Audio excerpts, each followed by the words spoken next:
What's going on, First and Foxborough faithful? It's Kyrie Thompson back with another episode of your favorite daily Patriots podcast. Make sure you download, subscribe, listen, stream it on the free Odyssey app and wherever you get your podcasts. We have a special guest today, Jon Lyons, assistant football coach, wide receivers coach, my old position way back in the day. We're just talking about that at Bridgewater State University. He also contributes at the New England Football Journal, hosts a new podcast on the Believe Network, does everything. Now he's taken a little bit of time to hang out with us. You could have been anywhere in New England, anywhere in the world, but you're here with us, and we appreciate that. Hey, it's a pleasure. I'm looking forward to talking some football today with you. So again, it's just as much my pleasure as it is yours. I appreciate you, man, and got to go on your show on Sports Map Radio a little bit ago before the Super Bowl, the talk shop. That was really cool. Love having local guys on, man. So first of all, obviously, first Sunday without NFL football. That's unfortunately going to last for a little while. 7 months to hold us over, but for you in particular, there's really there's not always like this huge offseason. You always got stuff going on. What does the offseason look like for a college football coach? Yeah, so there's one word that describes it all, and that's recruiting, right? So in the NFL world, you think free agency, you think the draft, which I'm all into as well. We're going to get to that in a little bit. But on the college side, it's recruiting. Because as you know, if you have better players than the team across from you, it's a lot easier to win. So recruiting is a huge part. Obviously, strength and conditioning is a huge part. Spring practice is coming up just about a month or so from now. But if there's one word that covers it all, it's recruiting. At the college level, recruiting is the same thing as the draft at the NFL level, because that, if you're going to build a successful team at the pro level, it's through the draft. The college level, it's all about recruiting. Yeah, and as a matter of fact, I went on your Twitter a little while ago and I saw you retweeting and liking the new recruits over at Bridgewater State University. Tell me about this upcoming class. Who you really pumped for? Yeah, we got a great class coming in. And what's kind of unique at our level is at the FBS level, you have that traditional signing day, and then they're kind of done, right? They have their signing day, and then they're already moved on to spring and to the next year. Whereas with us, we go a little bit beyond that signing day. So we'll get kids before the signing day, right around the signing day, but we'll also get some kids after the signing day. So what we're really excited about is we already have a great group of kids that we've brought in at all different positions, and some transfers, some, freshmen coming in, but we also still have some more out there that we're looking to bring in over the next month or two. So that's one of the really exciting things at our level. So yeah, it's a little bit longer of a process, but all of a sudden you can wake up one day in April and get yourself another great recruit. So we're really excited about this class coming in that we already have, but we're just as excited about some of the players that hopefully we'll be bringing in the future. Absolutely. You kind of mentioned the grind, right? Of, I don't know, just the elongated process of you're always trying to get better, always trying to bring in new guys. And then, you've got, like you said, spring practice coming up. So it's like, it's this ever evolving process. Well, the NFL, the pro side of that is a lot like that. And that's kind of where I want to get back to right now, talking about our local team, the New England Patriots, because this offseason is going to be huge for them. I thought last offseason was going to be big, though maybe it was going to be more of a, okay, there's a feeling out process here, second-year quarterback, see if he can make a leap. It seemed like they were largely rolling with the same team and just trying to see if they could get a little bit better. Well, last year was kind of a disaster. And the funny thing is it was a disaster, but they still went 8-9. When you look back at this last year, particularly with the offensive side of the football, first of all, what are your expectations for Mac Jones coming into this now really just do or die third year? And also from a coaching standpoint, how much trust do you feel like needs to be rebuilt between the staff and the players after what really just sounded like a lot of tumult? Yeah, it's a great question, because this is a staff that went from having the best coaching staff in the NFL in 2018 when they last won a Super Bowl. Josh McDaniels, Brian Flores, Brendan Daly, Ivan Fears, Dante Scar. The list goes on and on and on. They had the best coaching staff in the NFL. Chad O'Shea coaching receivers too. Then you move on 4 years later, they have a staff that's largely underwhelming. Yes, Bill Belichick is the best head coach in the league still, but we saw their special teams take a big step back over the last 2 years. We saw their offense take a big step back from 2021 to 2022. Their defense, to me, was still a playoff caliber defense Yeah, this year. And I don't think that's I a agree. coincidence that that's where the best coaches were. Gerard Mayo's the best assistant coach on the staff. He was on defense. Steve Belichick, I know you can say, hey, maybe he got that position early because of who is that. He's developed, I think, into a pretty good coach too. Yeah, So he's you have, good.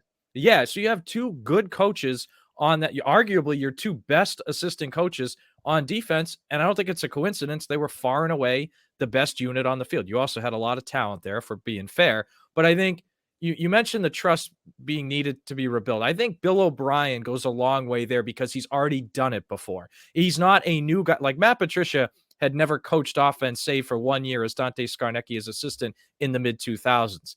Now you have a guy in Bill O'Brien who not only has he coached offense, he's already been the OC in New England. He was the OC of a year. They went to the Super Bowl. And let's not forget, in 2011, when they went to the Super Bowl, they had a historically bad defense, at least yardage allowed wise. They were okay points against, but historically bad yards allowed. And they still were, 5 minutes away from winning a Super Bowl? So I think Bill O'Brien comes in with a lot of credibility immediately. And he's the rare Belichick assistant. I put him and Brian Flores in this category that left New England and had success. Brian Flores had back-to-back winning seasons in Miami. Bill O'Brien got to the playoffs a few times with Houston. He also rebuilt Penn State in the worst possible circumstances. Yeah. So he comes in immediately with a lot more credibility than Matt Patricia and Joe Judge. And I think, and this is something that all successful organizations do, and I think the Patriots don't get enough credit for this. They admit mistakes pretty quickly and move on, whether it's draft picks they move on from, signings they move on from.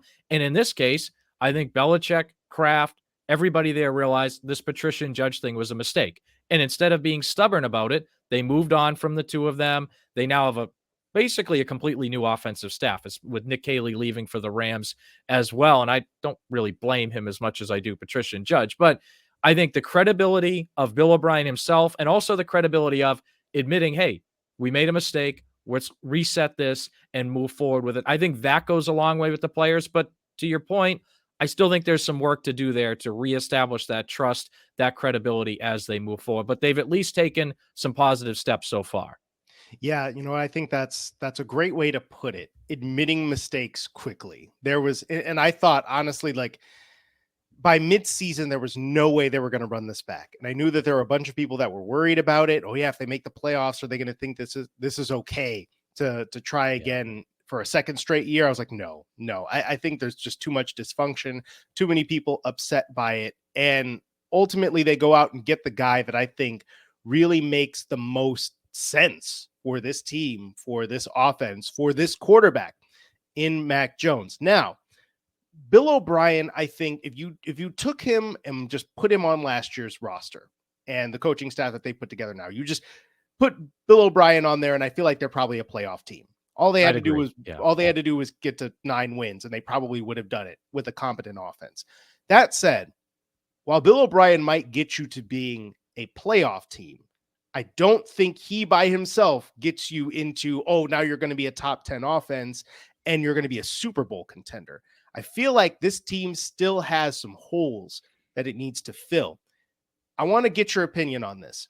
For your off-season plan, you'll fix the Patriots plan to get them to a point where they could potentially win a playoff game and make actual noise this year. What are your priorities in free agency and the draft to get the best version of the New England Patriots on the field? So look, the first priority was get a competent offensive coordinator. So they checked that box, but beyond that, they got to improve offensive tackle. Trent Brown was inconsistent. Right tackle was really a turnstile for them. I know Connor McDermott kind of settled things later in the year, but to me, that's a depth piece. That's not the guy you want as your starting right tackle. And so, and look, Marcus Cannon had barely played football in the last 3 years. He was starting games for you. Isaiah Wynn was just flat out bad. So they need to improve right tackle. And I think they have a couple options here. So they can go the free agency route. I love Mike McGlinchey. I hope that's the guy they sign. That's my guy. Yeah. Yeah. And, or if that's going to, and that is going to be a lot of money. If they want to sign, say, Isaac Siamalu at guard and put Mike Onwenu back out at right tackle, where he was great in 2020. I think that's another option. But really, I think they need to leave this offseason with 2 new tackles, a starting right tackle and someone at left tackle that either can start or push Trent Brown to get the best version of Trent Brown week in and week out. And I look at left tackle as that's your first round pick. I want that to be the Okay. first round pick, whether it's Paris Johnson or whoever they like at 14th overall. I think because I think it's easier to sign the right tackle. I think Orlando Brown at 26 years old is going to cost a boatload of money and Yeah. cap space. And frankly, I think Mike McGlinchey might be a little bit of a better player, at least this year. I thought, not that Orlando Brown was bad, but I think it's close. And I think you're better off addressing the right tackle, or again, right guard, and moving on one in free agency, the left tackle in the draft. So that's step one, roster wise. Step two is outside corner. They need a longer man coverage outside corner. And I love Jonathan Jones. I want them to resign him. I've been on the Jonathan Jones bandwagon since 2018. But he did struggle against Justin Jefferson and Stephon Diggs. What's the common theme there? There are 2 guys that were just as athletic as him, but also bigger than him. And I think that's the trouble. When you like, he's very athletic. He's one of the fastest players in the NFL. But when you have someone that can match him athletically and is also bigger than him, that's tough. And look, the Patriots teams that have won Super Bowls, stop me if you've heard this before, they had Tom Brady, but they also always had a big physical man coverage outside corner. Ty Law, even Asante Samuel could do it. I know he's more of a zone guy. Darrelle Revis, Malcolm Butler, Stephon Gilmore, big physical outside man corners. And with the proliferation of receivers in the passing game today, you have to have that. So that, even though I know that's not offensively and the defense was good last year, to me, that's number 2.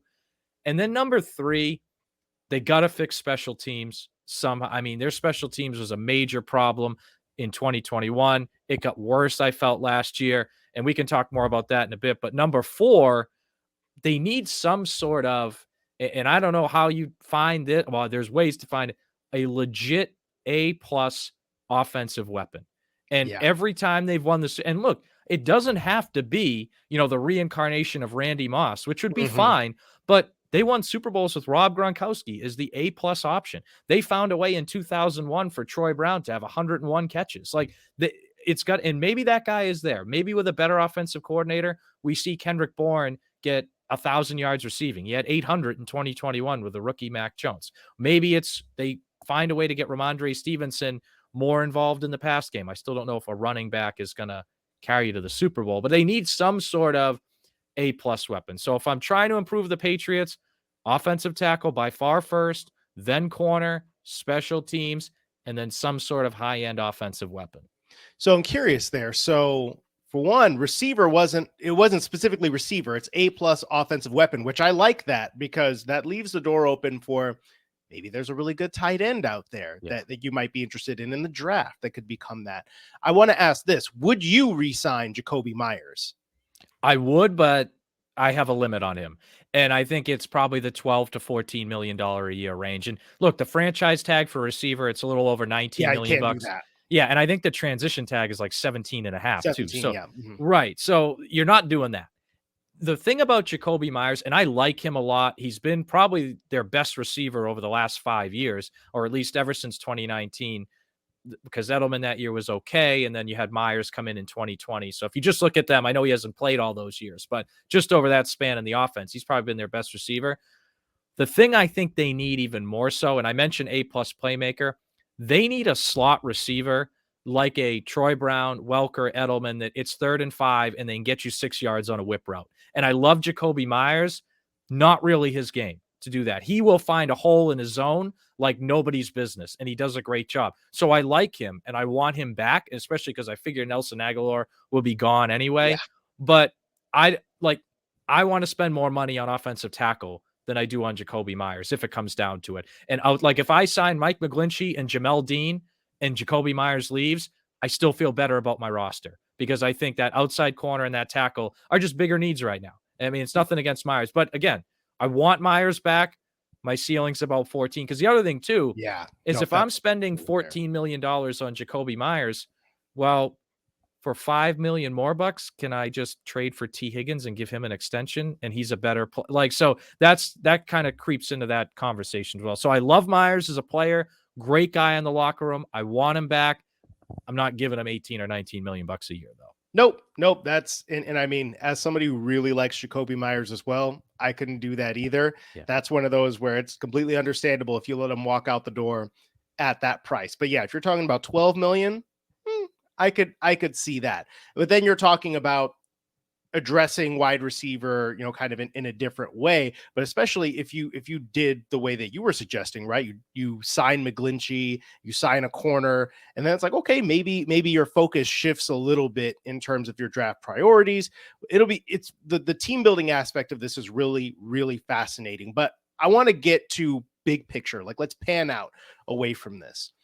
I wrote something just after the Super Bowl that kind of posited the idea of the Kansas City Chiefs and Philadelphia Eagles almost being like this representation of the two phases of the Patriots dynasty, where you had the first phase, which is more like the Eagles, where you got a young quarterback who's still pretty cheap and you have a really good roster around him, which elevates him, but empowers him to elevate the team at the most important moments. Because it wasn't just Brady getting carried the entire time. I mean, he still had to make plays, clutch plays at very important moments in the playoffs, in the Super Bowl, and he did. But then you had the second phase, which is we have the best quarterback in football, and that's why we're here. And the rest of the team might not really be that special, but we got that dude. And that dude is why you're going to be there every single year. I think the Patriots are closer to this current version of the Patriots are closer to the more complete team aspect than the elite quarterback aspect. Do you think a Patriots team that is built that way can compete with the Bills, the Bengals, and the Chiefs? So look, I think it's possible, but I think it puts more onus, as you kind of alluded to, on the rest of the roster, right? So we're not going to have the 2014 Patriots here with the best quarterback in the league and a loaded roster all around him, right? That's just not what we're going to have. We're not going to have the 2016 Patriots where Tom Brady can do absolutely no wrong all season long. So you're going to have those pieces around him like '03, like '04. And I think we started to see that in the draft last year, right?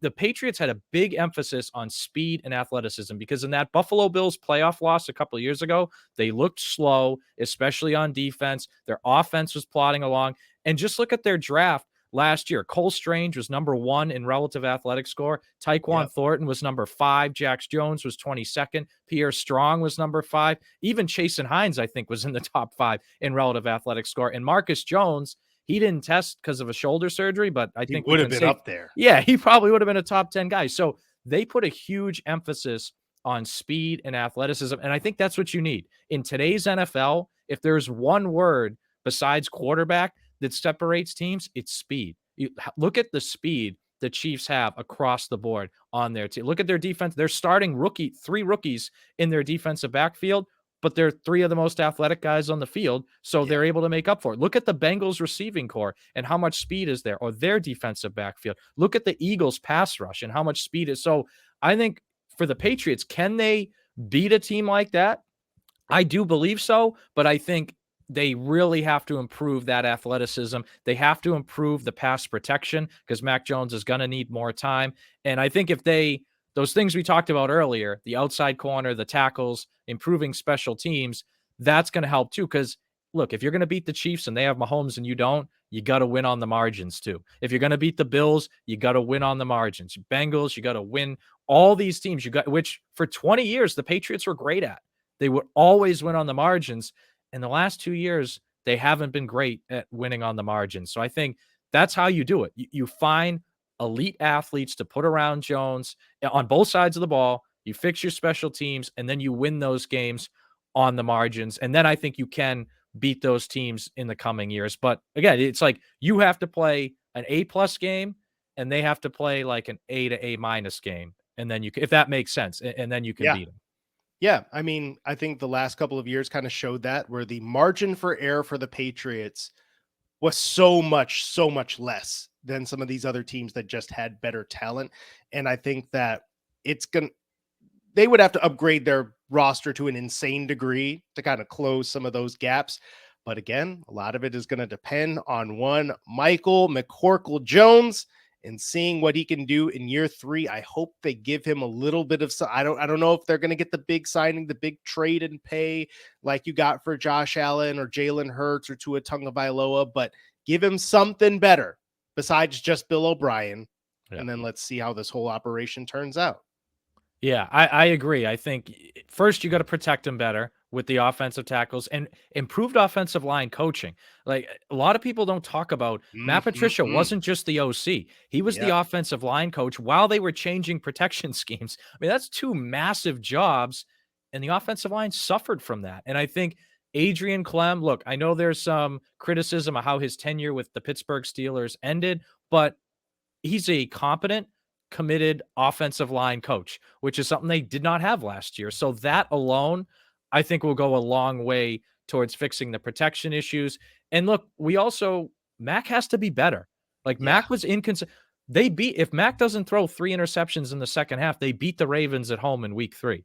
And that's not the only performance. There were long stretches of the season that he did not play well either. That Bears game, I know he got pulled and it was the Zappy fever stuff, whatever, but he was bad early in that game. And I know that you can tell me that was a plan, and maybe it was. Either way, he deserved to get pulled. So I think Mac, to me, yes, he was in a bad spot last year. I get it, and I understand his frustrations. He was also really inconsistent throughout most of the year. And I go back to Miami week 1, first possession of the game, they drive down the field and he throws an interception in the end zone. And maybe they win that game if they throw that. They only gave up 13 offensive points in that game because one of it was a fumble recovery on a strip sack. So Mac's got to be more consistent than he was last year too. So yes, the pieces around him need to be better, but he's not absolved from some of his inconsistencies of the past season.